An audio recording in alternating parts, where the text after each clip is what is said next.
Hello, I'm Jeff Kelly in the Department of Chemistry, and it's a real pleasure to address this distinguished group regarding our efforts towards discovering lysosomal flux activators for the purpose of ameliorating neurodegenerative diseases. One of the established mechanisms to mediate lysosomal flux is through a process called autophagy, which is a cellular recycling pathway. And why we're interested in this autophagy process is that this process degrades damaged mitochondria, protein aggregates, and protein RNA aggregates, as well as restoring lipid disequilibrium, the hallmarks of many neurodegenerative diseases. So this process starts by a double membrane structure wrapping around the substrates to be graded. And then this expands into an autophagosome, and the autolysosome that results eventually fuses with the lysosome, which is a denaturing environment that takes apart difficult to disassemble structures, and owing to the 60 hydrolases that are there, efficiently degrades them. And of course, the small molecules that make up the macromolecules can be reused by the cell. It turns out that mutations compromising autophagy efficiency across the entire autophagy pathway cause neurodegenerative diseases in humans upon aging. So the genetic evidence supporting the concept that if we activate this pathway, it should benefit people with neurodegenerative diseases is compelling. The hard part in discovering autophagy flux activating small molecules is that it wasn't obvious when we started this how to do a high throughput screen. So we finally, after a lot of thinking, focused in on the concept of making lipid droplets. And the way you do that is you feed cells oleic acid. They don't like that, so they convert the fatty acid into triacylglycerides, and then they package it into a spherical monolayer.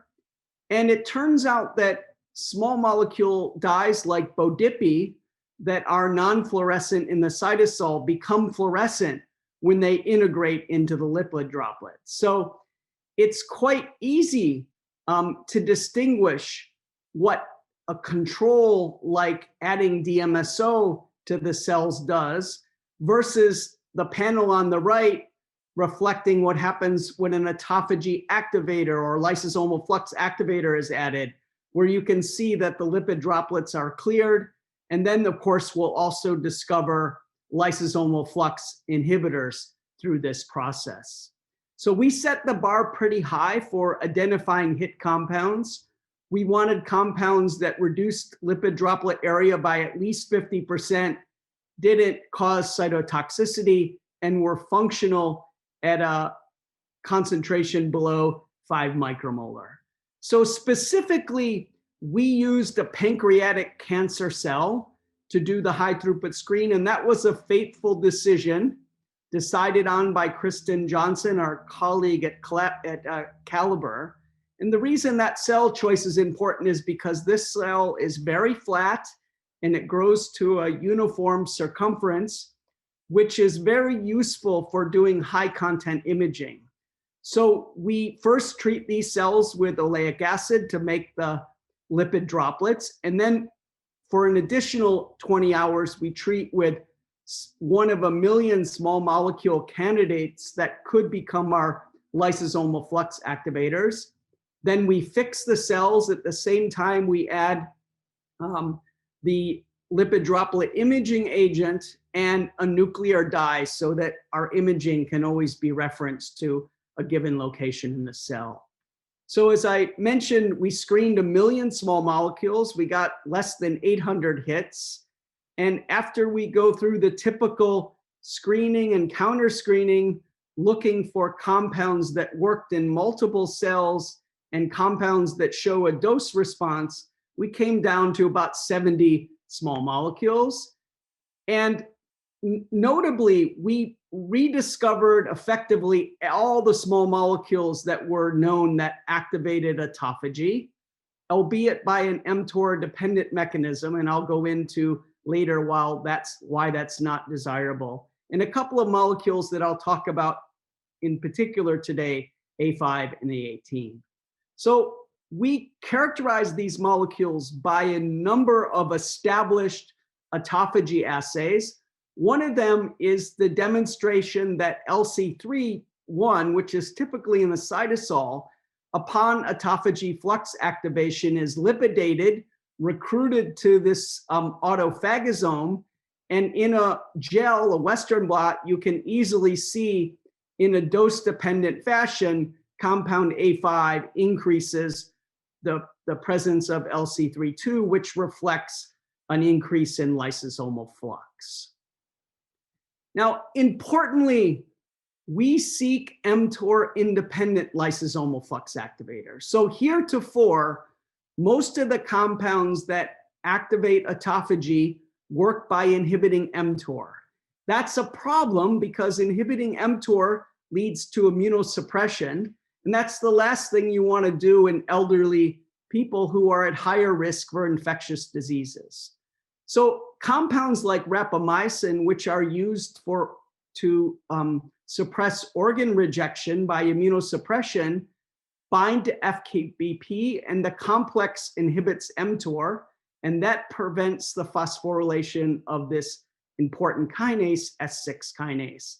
So you can see that rapamycin is very effective at inhibiting the phosphorylation of S6 kinase, and in so doing, activating autophagy, whereas molecules like A5 and A18 and other molecules I'll talk about today, in fact, don't inhibit mTOR at all. And in fact, if you look at the ratio of phospho-6 kinase to S6 kinase, in the compounds we discovered that are mTOR independent, this ratio actually goes up a little bit in a dose-dependent fashion, whereas mTOR inhibitors like rapamycin show a very strong downward trend as a function of dose.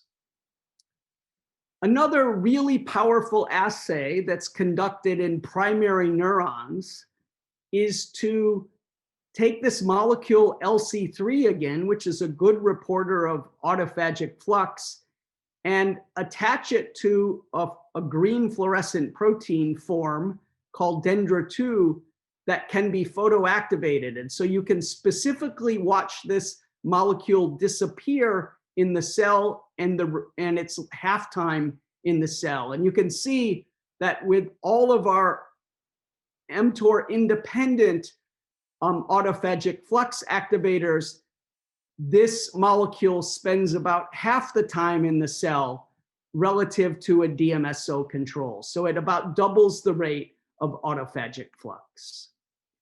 So the next thing we wanted to do was to see whether these compounds would be useful in important neurodegenerative diseases like frontotemporal dementia and Alzheimer's disease, which are caused by the aggregation of this intrinsically disordered microtubule binding protein called tau.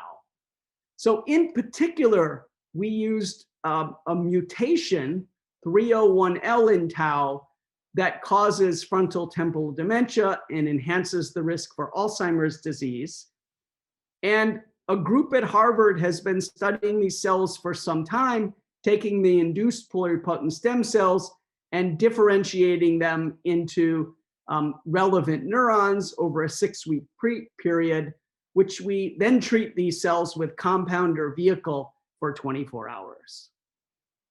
So notably, they have several different antibodies that detect the clearance of total tau, the clearance of tau phosphorylated at 396, which is one of the earliest events in Alzheimer's disease, and the form of phosphorylated tau that forms the paired helical filaments, that is the abnormal aggregate structures in neurodegenerative diseases. And if you look at a compound like A18, you see that these phosphorylated forms of tau are quite dramatically reduced. And that's shown nicely in this panel here, whereas total tau doesn't change very much, the form that binds to microtubules. And that's important because you don't want to diminish the normal function. A5 also diminishes both the pathological and non-pathological forms of tau.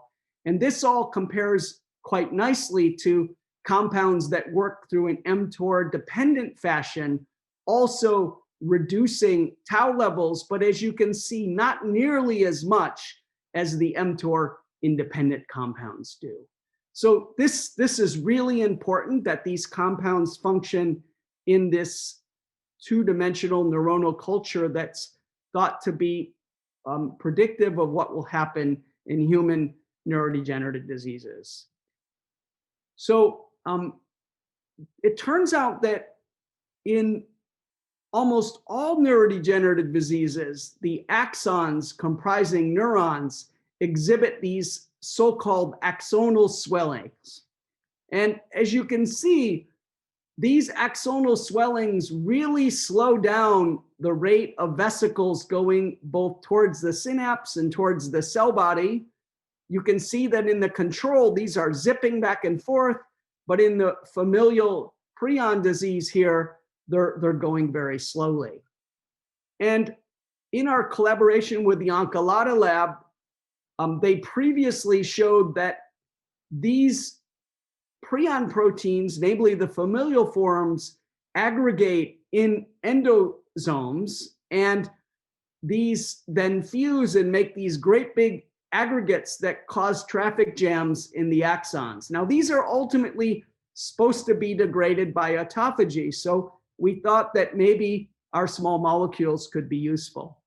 So this is what these axons look like when you transfect them with a pathogenic form of the prion protein. You see lots of these inclusions. And if you treat with rapamycin, you go from the DMSO control that shows a lot to an axon that just has the normal vesicles that zip back and forth. And ditto with our compound A5, you see a dramatic decrease in these aggregate levels. Whereas a compound where you have just a methyl group on that renders it inactive is in fact inactive. And so it doesn't do much to clear these aggregates. And you can see a really nice dose response curve. So at 0.5 nanomolar and 5 nanomolar, that's too low for the compound to be active. But once you get to 50 nanomolar, you see a nice dose response curve relative to the vehicle control. So quite dramatic clearance of these endogrosomes. And what's really important is that these endogrosomes correlate beautifully with neuronal dysfunction and death. So restoring them to normal function is very important. So in closing, we remain bullish that lysosomal flux activators will be generally useful for ameliorating neurodegenerative diseases and other degenerative diseases of the periphery, like, for example, inclusion body myositis that causes muscle weakness in the elderly. Now, our job is still large. We need to identify the targets and the pathway of actions by these small molecules that are prioritized by their utilization in important human neurodegenerative disease models. It remains to thank all of those people that did the work.